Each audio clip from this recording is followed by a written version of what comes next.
Gerry Rafferty. I hope I pronounced that right. I'm sure I didn't. And you guys just let me know in the comment section if I did or did not. But hope I pronounced it right. But we begin a new journey today. And I've never heard of him, never in passing. I don't believe I've ever heard a song. So I'm really excited and I'm ready to hear what he's all about. It should be a lot of fun.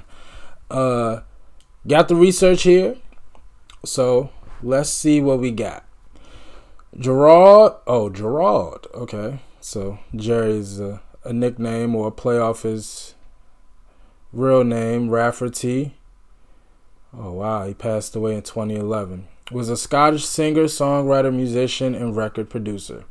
He was a founding member of Stealers Wheel, whose biggest hit was Stuck in the Middle with You in 1973.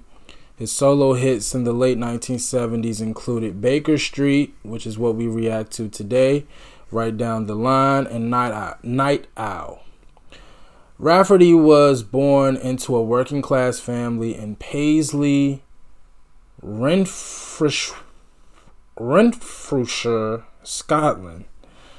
I know I didn't pronounce that right. His mother taught him both Irish and Scottish folk songs when he was a boy. Later, he was influenced by the music of the Beatles and Bob Dylan. He joined the folk pop group The Humble Bums, of which Billy Connolly was a member, in 1969. After they disbanded in 1971, he recorded his first solo album, Can I Have My Money Back? I love that name. Rafferty and Joe Egan formed the group Stealers Wheel in 1972 and produced several hits, most notably Stuck in the Middle with You and Star. In 1978, he recorded his second solo album, City to City, which included Baker Street, his most popular song. A heavy drinker for most of his life, Rafferty died from liver failure in 2011. That's really sad. You know,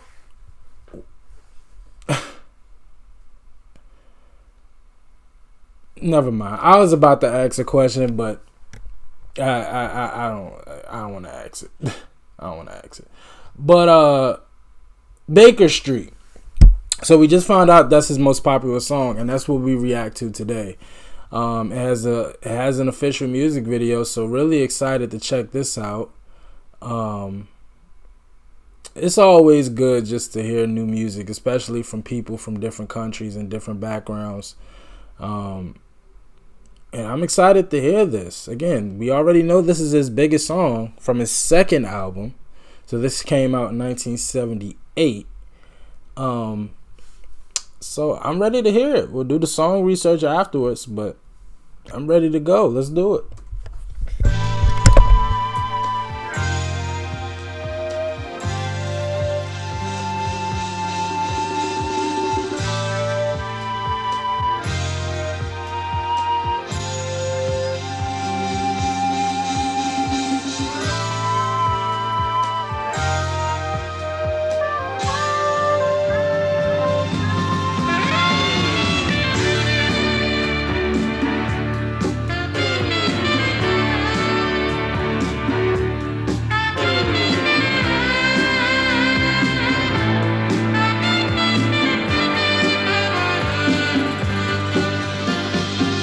Winding your way down on Baker Street, light in your head and dead on your feet. Well, another crazy day. You drink the night away and forget about everything. This city desert makes you feel so cold. It's got so many people, but it's got no soul, and it's taken you so long to find out you were wrong when you thought it held everything. Real quick, I'm sorry. What is that drum? What is that? Is that like a bongo?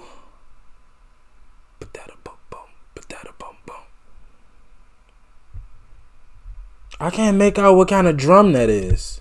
or what kind of percussion that is, but I really love it.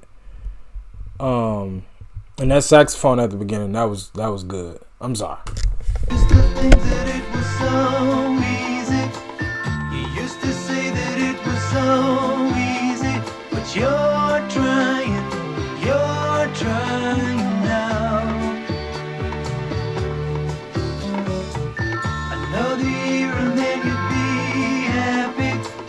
Just one more year and then you'd be happy, but you're crying now.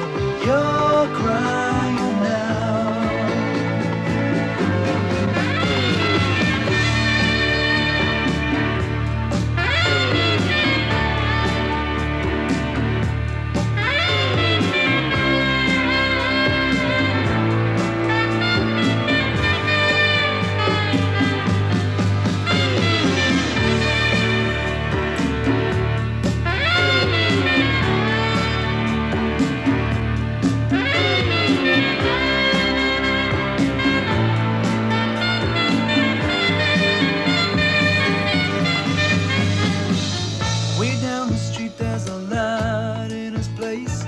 He opens the door, he's got that look on his face, and he asks you where you've been. You tell him who you've seen, and you talk about anything.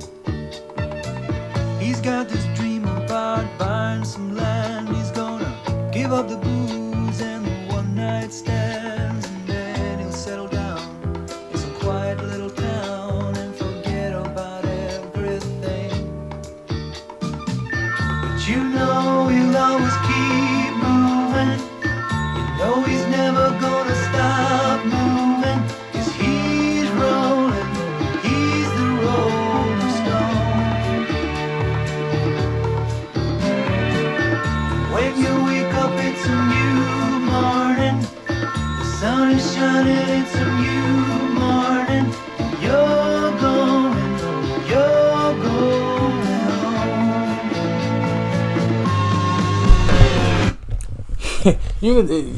You could just hear the Beatles influence on him. He sounds like he could have been in the Beatles. He sounds like Lennon or McCartney. Like he literally, and maybe just because I just reacted to the Beatles not even a half hour ago, so I kind of like that sound is kind of fresh in my head. He sounds like he literally could have been a Beatle. Like it's actually scary.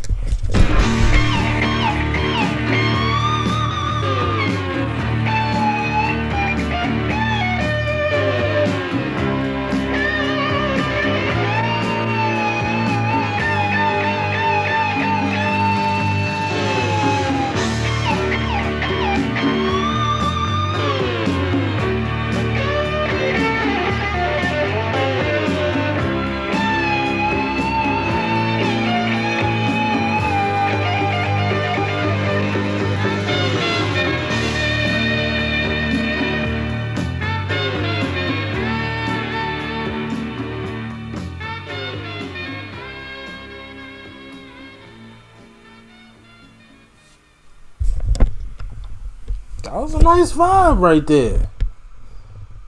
That was a nice.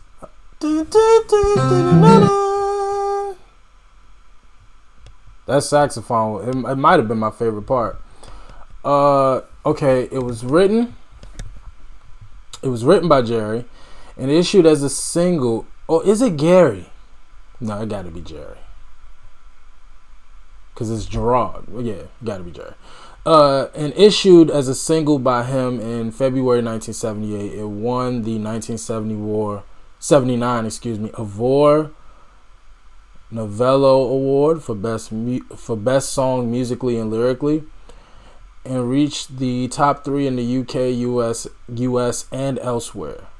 The arrangement is known for its saxophone riff. Yeah, that definitely was my favorite part. But I loved all the instrumentation. But the saxophone was obviously the one that stuck out the most.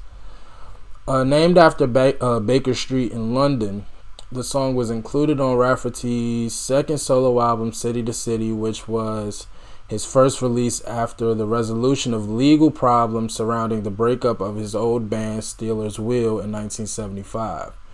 In the intervening 3 years, Rafferty had been unable to release any material because of his disputes and about the band's remaining contractual recording obligations. You just hate to hear it, don't you? A story that we've heard so many times on this channel. Rafferty wrote the song during a period when he was trying to extricate himself. I gotta look up what that means. I'm gonna assume separate himself. He was regularly traveling between his Scottish family home in Paisley and London, where he recalled often staying at a friend's flat on Baker Street. Everybody was suing each other, so I spent a lot of time on the overnight train from Glasgow to London for meetings with lawyers. I knew a guy who lived in a little flat off Baker Street. We sit and chat or play guitar there through the night. The resolution of Rafferty's legal and financial frustrations may have accounted for the exhilaration of the song's final verse. When you wake up, it's a new morning. The sun is shining. It's a new morning. You're going home.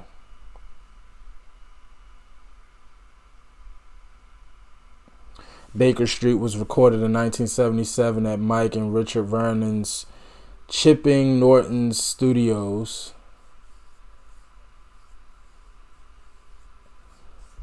Co-produced by Hugh Murphy.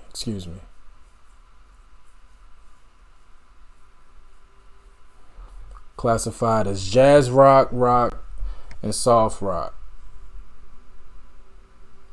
Yeah, I would agree with all those. In addition to a guitar solo played by Hugh Burns, Baker Street featured a prominent 8-bar saxophone riff by session musician Raphael Ravenscroft. Played as a break between verses, the origins of which are disputed. Ravenscroft said that he was presented with a song that contained several gaps. In fact, most of what I played was an old blues riff, Ravenscroft said. If you're asking me, did Gerry hand me a piece of music to play? Then no, he didn't. Okay. Alright, I see where this is going. In his interview with Colin Irwin, Rafferty disputed this and said that Ravenscroft had been his second choice to play saxophone solo after Pete Zorn, who was unavailable. The only confusion at the time that I didn't enjoy too much was the fact that a lot of people believed that the line was written by Raphael Ravenscroft, the sax player, but it was my line. I sang it to him. Well, Michael Gray, Rafferty's former manager, agreed. The audible proof is there from the demos that Rafferty himself created the riff and placed it within the song's structure exactly where it ended up. Ravenscroft came to the studio to record a soprano saxophone part on the finished track and suggested that he use instead his alto saxophone.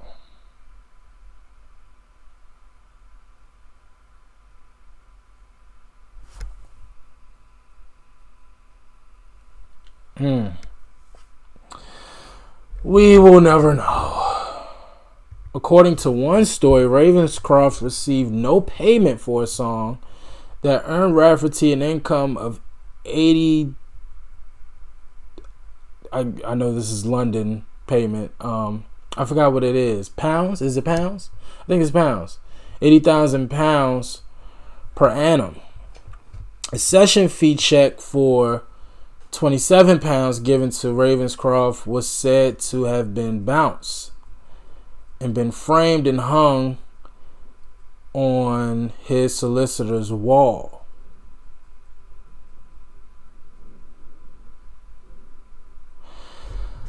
I don't like this story.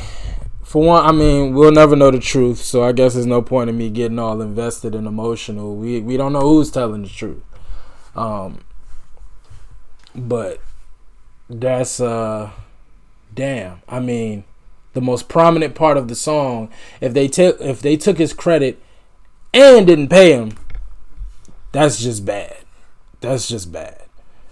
I don't care if he's just a session musician. I see a lot of y'all say session musicians are 1 in a million. You can find them wherever. I mean, sure, but if it's not for these session musicians making the music how they want it, how they do to make these hits, then I mean, y'all know me. I cheer for the little man. I cheer for the little man. The people who get overlooked.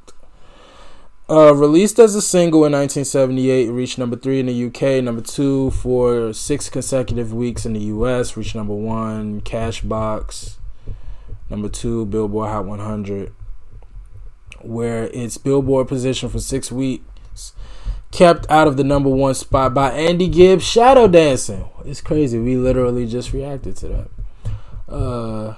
The song spent 4 weeks at number 1 in Canada, reached number 1 in Australia, made it to top 10 in 7 European countries. Incredible. Well, again, we knew that this was his biggest song. Certified Gold, which would be platinum today because it's over 1 million. The song was cited by guitarist Slash in 1978 as an influence on his guitar solo on Sweet Child of Mine. Get the hell out of here. It's in Grand Theft Auto 5? I guess on one of those rock stations. I got on Los Santos rock radio. I'm gonna go look for that. Great song, man. Very controversial story about, how it was put together, but great song. Really enjoyed it. Again, Gerry just sounds like a Beatle. He sounds like he could have been in the Beatles. Them citing, them acknowledging that he loved them and considered them an influence. You could really tell. Bob Dylan. Granted, I've only reacted to like 2 songs by Bob Dylan, but I don't know. I really heard the Beatles' influence more so than anything else. But that was great. Baker Street, great song. Ready to hear some more, man. If y'all want me to check out more from Gerry Rafferty, y'all just let me know. But Baker Street was a great song. Great instrumentation. And I can't wait to hear some more. So y'all let me know what else I need to check out from him. As always, like, comment, and subscribe. I appreciate y'all for watching. Until next time, peace.